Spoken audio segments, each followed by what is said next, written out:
Oduor Kevin, the Chief Programs Officer for StoryLink. StoryLink is a youth-led organization whose single most focus is to address the burden of non-communicable diseases in Kenya and around the world. Oduor Kevin is also the founder for Info Food, which is a social enterprise focusing on addressing the effect of post-harvest losses, which is orchestrated by food wastage. I'm passionate about SDGs, and SDG number 2 is really close to my heart, the SDG on zero hunger. And as the 2020 Ban Ki-moon Global Citizen Scholar, this is the project that I will be conducting, and to ensure that people get enough food in urban settings, and to ensure that food post-harvest losses are curbed through the use of low-tech to dry excess food or surplus food from the farms. Under the Ban Ki-moon Global Citizenship Scholarship, which I have received, I'm intending to do a project titled Enhancing Food Security Using Low-Tech Dryers.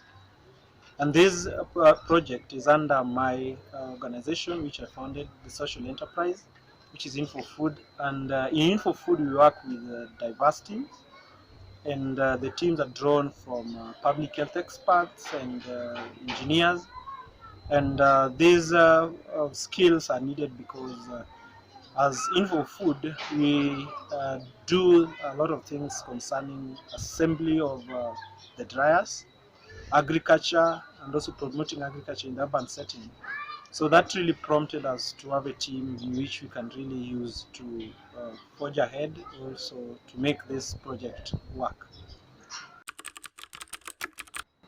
Under this project of enhancing food security using low-tech dryers, we intend to do various activities that are really going to help us to stop or recover the problem of post-harvest losses. And one of the things that we have proposed to do is to train the farmers whom we are going to work with. And we have proposed that we are going to work with 20 farmers. That is really going to help us to see if this is going to be really achieved. And also we intend to train the farmers on how to use the dryer, because coming up with the dryer, not many people know how to use the dryer. So it really forces us now to train the farmers or our target group, the people we're going to work with, to really know how to use this dryer, how to control the temperatures of the dryer, how to maintain the dryer, and how to use it further to be able to control post-harvest losses. Furthermore, we also intending to engage the farmers, form CBOs, which will act as our sustainability model, because at one point our project will phase out, but we will want to have something that will stamp authority of being in the community and engaging them in this food security project. So we also intend to engage the farmers in doing presentations for the project, to showcase what we have done, and also to make a case for investment in food security, or investment in low-tech machines like the dryer, which we are intending to use.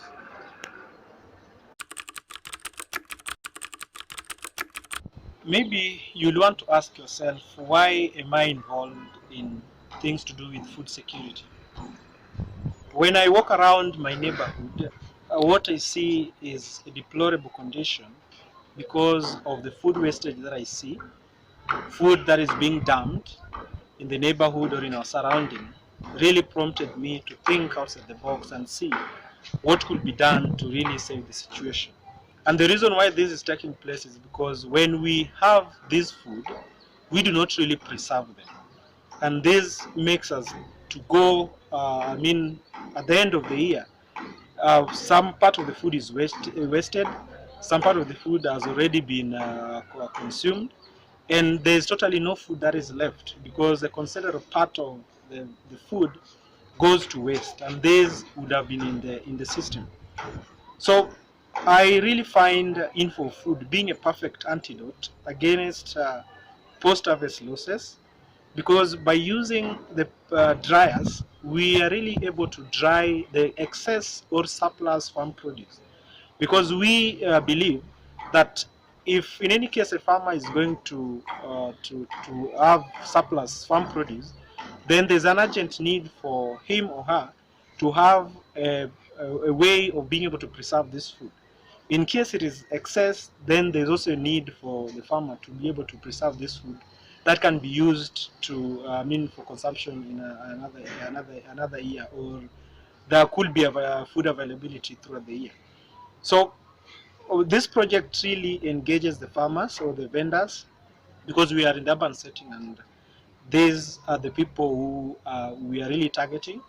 And also we are targeting the wider community, because with this information on food security or preservation, we are really trying to see that every other person gets the message of food preservation, so that the food wastage I'm seeing in my neighborhood can never be witnessed, or we reduce it entirely. So this project seems so timely in the event of this coronavirus, which has really disrupted every system.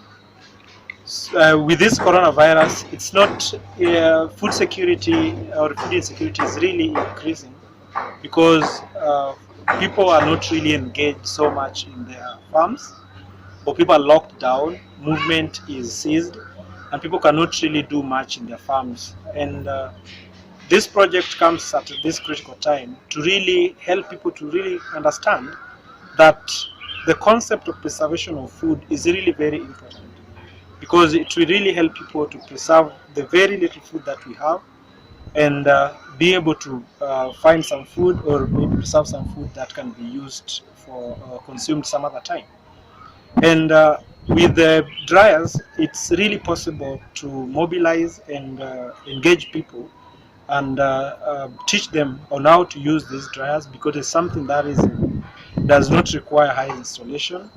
So I am of the opinion, or I'm determined, that with this coronavirus, this project is so timely, and it can really help to sidestep the effects of coronavirus.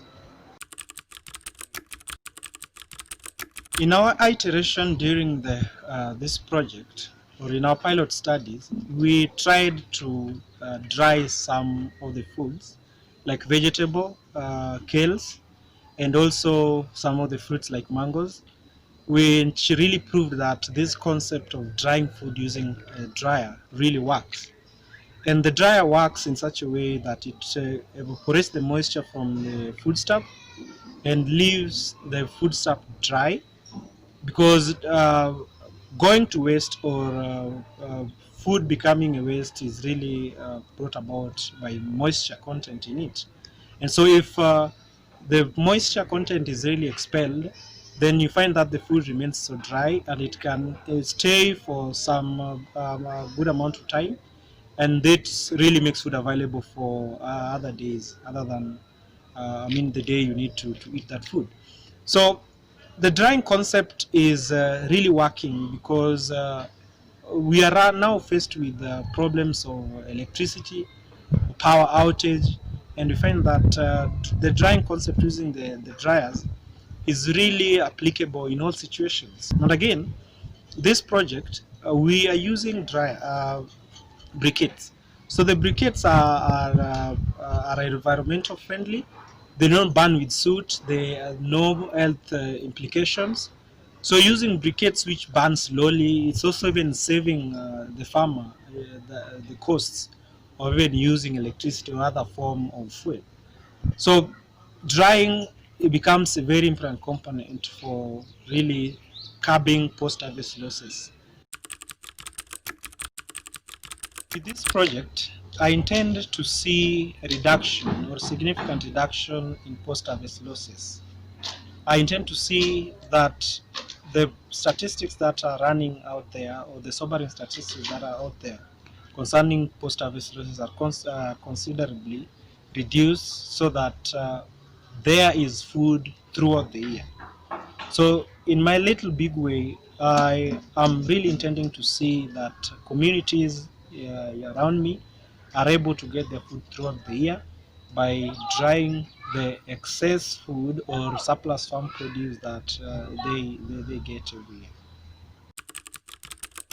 The problem of food insecurity is so huge. It's an elephant.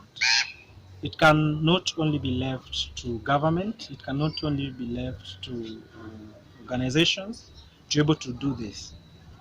To this end, I'm calling on everybody to come up and step up the game to ensure that we reduce post-harvest losses by going out in the community, teaching people about post-harvest losses, helping people to understand the concept around food wastage so that we can be able to beat this food insecurity menace.